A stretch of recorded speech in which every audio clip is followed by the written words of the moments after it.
नमस्कार, आप देख रहे हैं सी न्यूज भारत। मैं हूं आपके साथ उज्जवल सिंह और रुक करेंगे यूपी बुलेटिन में। यूपी बुलेटिन में बात होगी आगरा की, जहां लालगढ़ी सिकंदरपुर मार्ग का लगभग 600 मीटर हिस्सा बीते कई वर्षों से जलभराव के कारण तालाब में तब्दील हो गया है। साथ ही बात होगी बदायूं की, जहां बिसौली नगर में उद्योग व्यापार प्रतिनिधि मंडल ने कोतवाली प्रभारी को ज्ञापन सौंपा है। ऐसी तमाम खबरों पर करेंगे विस्तार से चर्चा।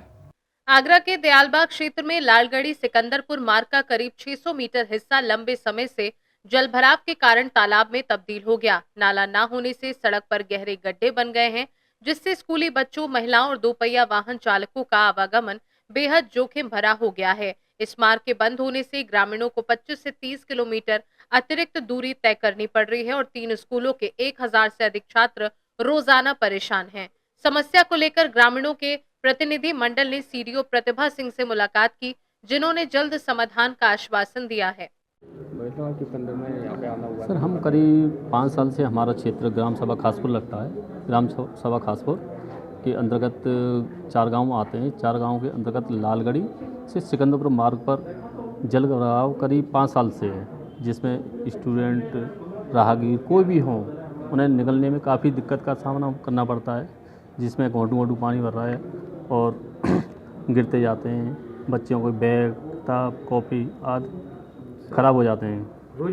रोज़ ऐसा होता है, जिसे निकलने में काफ़ी दिक्कत का सामना करना पड़ता है। समस्या इतने समय से समस्या आती इससे पहले ये करीब 5 साल से ऐसा चला आ रहा है। 3-4 बार हम केवी चौके हैं, मंत्री जी से भी मिले हैं, बेदानी मौर्य जी से।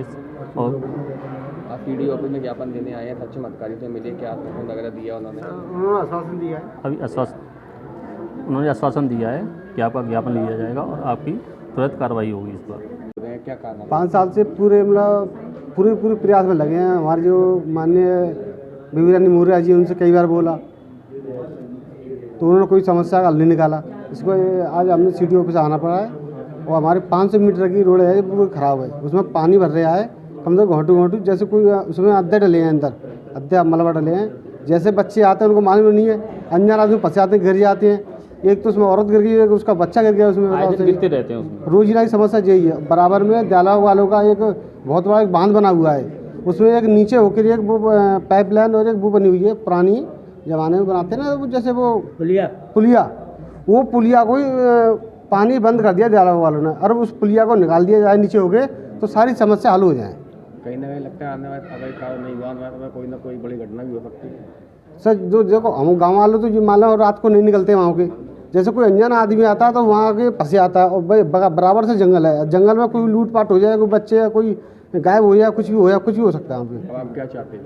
हम चाहते हैं कि वो पानी वाली समस्या पूरी खत्म हो जाए, नाला बन के जाए, या तो मिनी कोई प्लांट बना जाए या कोई तालाब बना जाए। आगरा से सीनू संवाददाता अनुज उपाध्याय की रिपोर्ट।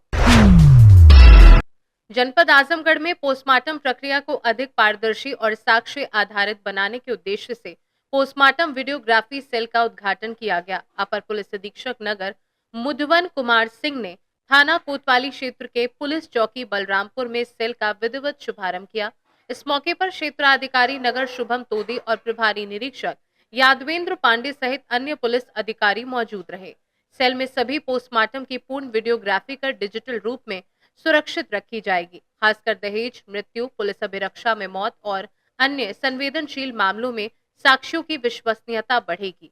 ये सेल अत्याधुनिक कंप्यूटर सिस्टम और एचडी कैमरा सहित आधुनिक उपकरणों से सुसज्जित है। एएसपी नगर में तैनात कर्मियों का तकनीकी दक्षता और साक्ष्यों की गोपनीयता बनाए रखने के निर्देश दिए हैं। सर, आज ये किस तरह का उद्घाटन किया गया सर? किस तरह का सेल खुला है सर आज? वरिष्ठ पुलिस अधीक्षक महोदय के निर्देशन में और उनके मार्गदर्शन में आज जनपद में पोस्टमार्टम वीडियोग्राफी सेल का गठन किया गया है और इससे संबंधित जो कक्ष है उसका निर्माण हुआ है और इसमें वीडियोग्राफी और अन्य इससे संबंधित जो उपकरण हैं, लैपटॉप, कैमरा, हार्ड डिस्क आदि प्रदान किए गए हैं। अब जब भी इस तरह की आवश्यकता होगी पोस्टमार्टम के समय वीडियोग्राफी, फोटोग्राफी के लिए, तो इस सेल का उपयोग और सहयोग लिया जाएगा। आजमगढ़ से सीनू संवाददाता सीबी भास्कर की रिपोर्ट। आजमगढ़ के थाना जियनपुर पुलिस की कार्यवाही, साइबर फ्रॉड करने वाले साइबर अपराधी गिरफ्तार। एक एटीएम कार्ड, एक मोबाइल फोन, घटना से प्रयुक्त एक कूट रचित आधार कार्ड व साइबर फ्रॉड के 2,20,000 रुपए नकद बरामद किए गए, जिसके संबंध में अपर पुलिस अधीक्षक ग्रामीण चिराग जैन ने जानकारी दी है। क्या मामला है पूरा ये? देखिए, आज हमारी थाना जियनपुर की साइबर टीम को बड़ी सफलता लगी है और एक साइबर अपराधी को गिरफ्तार किया गया है और इससे पास से लगभग 2,20,000 रुपए, एक एटीएम कार्ड, एक मोबाइल फोन और एक कूटरचित आधार कार्ड ये बरामद किया गया है।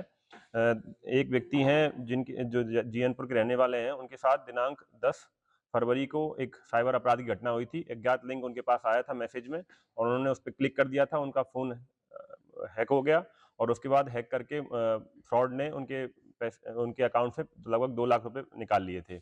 इस साइबर क्राइम की रिपोर्टिंग जब उन्होंने की तो हमारी टीम तत्काल इस पे एक्टिव हुई। उसको उसके सभी अकाउंट्स को और मोबाइल नंबरों को हमने ट्रेस पे लगाया और उसको जो है हमारी टीम ने गिरफ्तार किया है आज। और ये जो गिरफ्तार किया गया उसका नाम है गोपाल गुप्ता। ये रहने वाले मूलतः तो शाहजहाँपुर के हैं, वर्तमान में ये एटा में रह रहे हैं। और जब इनको गिरफ्तार किया गया उनके पास से 2,20,000 की बरामद की गई। जब इनसे पूछताछ की गई तो उन्होंने बताया कि ये ग्रुपों टेलीग्राम ग्रुप एक हैरी ब्रूकर नाम से चलाते हैं, जिसमें ऐसे ही लोग अपने अकाउंट की मतलब जो साइबर अपराधी हैं उससे जुड़े हैं और उसमें अज्ञात लोगों के अकाउंट नंबर और पिन और मोबाइल नंबर शेयर करते हैं। ऐसे मोबाइल नंबरों को प्राप्त करके ये व्हाट्सएप के माध्यम से, मैसेज के माध्यम से, मेल के माध्यम से लिंक भेजते हैं और जैसे ही कोई व्यक्ति भूलवश या किसी कारणवश उस पर क्लिक कर देता है तो उसका फ़ोन हैंग करके उसके अकाउंट से ओटीपी लेकर और सब पूरा पैसा साफ कर देते हैं। इसके साथ एक और व्यक्ति इसने अभी तक पूछताछ में बताया है। इसके पास से जो मोबाइल बरामद हुआ है उसकी जब हमने देखा तो उसमें 12-13 मोबाइल बैंकिंग ऐप उसमें डाउनलोडेड हैं, जिसमें सभी जीपे, फ़ोनपे, पेटीएम मतलब सारी जो पेमेंट की गेटवे हैं वो सब डाउनलोडेड हैं तथा बैंकों के भी मोबाइल बैंकिंग ऐप डाउनलोडेड हैं। इसने कई बैंक अकाउंट का यूज़ करके कई लाखों का फ्रॉड किया है, जिसकी विवेचना हमारे द्वारा अभी भी की जा रही है और भी जो तथ्य प्रकाश में आएंगे आगे उनके आधार पर अग्रिम कार्रवाई की जाएगी। आजमगढ़ से सी न्यूज संवाददाता सीवी भास्कर की रिपोर्ट। बदायूं में बिसौली नगर में उद्योग व्यापार प्रतिनिधि मंडल ने कोतवाली प्रभारी को ज्ञापन सौंपा है। मुख्य बाजार, प्रमुख चौराहों और अटल चौक पर डग्गामार वाहनों के अवैध स्टैंड से जाम लग रहा है। वहीं दुकानों के सामने वाहनों की लंबी कतार से ग्राहकों को परेशानी हो रही है और व्यापार प्रभावित हो रहा है। डग्गामार वाहन स्वामियों की हुड़दंगी से स्थानीय आमजन भी परेशान है। एम्बुलेंस और जरूरी सेवाओं के वाहन भी जाम में फंसने की शिकायत है। वहीं व्यापार मंडल ने अधिकृत स्थानों पर ही वाहन स्टैंड बनाए जाने और अवैध वाहनों पर सख्त कार्यवाही की मांग की है। जी, आज उद्योग व्यापार प्रतिनिधि मंडल द्वारा हमारे जो प्रभारी निरीक्षक महोदय हैं बिसौली, उन्हें एक ज्ञापन दिया गया है।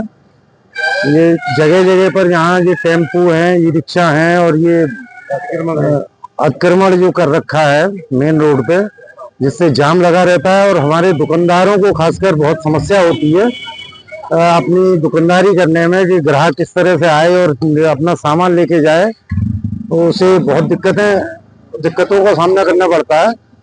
और अगर इन लोगों से कुछ कहा जाए तो ये लड़ाई झगड़े पे आमादा हो जाते हैं। तो हमने कोतवाल साहब से थोड़ा सा इस संज्ञान में उनके डाला है कि इस तरह से ये है, कल को कोई लड़ाई झगड़ा ना हो और आप थोड़ा इसमें संज्ञान लें। और उन्होंने हमसे अपनी बात रखी है कि आप इन लोगों इनके कहाँ स्टैंड, टेम्पू स्टैंड है, किस रोड पे कौन सी जगह निश्चित है, वो जगह की हम सूची नगर पालिका से उपलब्ध कराएंगे।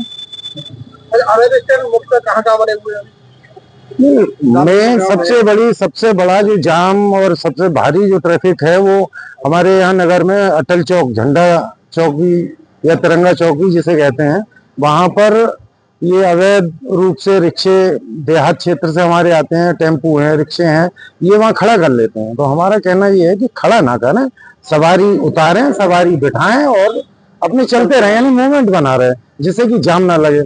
बदायूं से सी न्यूज संवाददाता प्रताप सिंह की रिपोर्ट। भदोही के विकासखंड के पनईपुर लक्ष्मण पट्टी के ग्रामीणों ने सोमवार कलेक्ट्रेट पर प्रदर्शन किया। उन्होंने आबादी वाले क्षेत्र से शराब की दुकान हटाने की मांग करते हुए जिलाधिकारी को एक ज्ञापन सौंपा। ग्रामीणों ने बताया कि दुकान के पास अक्सर असामाजिक तत्वों और शराबियों का जमावड़ा रहता है, जिससे क्षेत्र का माहौल खराब हो रहा है। शाम के समय महिलाओं और छात्राओं का इस मार्ग से गुजरना असुरक्षित हो गया है। शराब खरीदने वालों के वाहनों के कारण सड़क पर अक्सर जाम की स्थिति बनी रहती है। नशे में धुत लोग अक्सर अभद्र हरकतें करते हैं, महिलाओं के प्रति अश्लील शब्दों का प्रयोग करते हैं और मारपीट पर उतारू हो जाते हैं। ग्रामीणों ने यह भी बताया कि ये शराब की दुकान स्कूल, मंदिर और वाराणसी बस्ती के नजदीक स्थित है, जो नियमों का उल्लंघन है। उन्होंने इसे तत्काल प्रभाव से हटाकर किसी अन्य स्थान पर स्थानांतरित करने की मांग की है। इस अवसर पर वीरेंद्र कुमार, राहुल कश्यप, विनोद सोनू, जयप्रकाश, आशीष कुमार, सुरेंद्र कुमार, सुनीता, पार्वती, विद्या देवी, रेणु, आशा, पूनम, आरती देवी, गुंजा, सरोज, संगीता सहित कई अन्य ग्रामीण मौजूद रहे। देना है परिचय देते हुए अपना।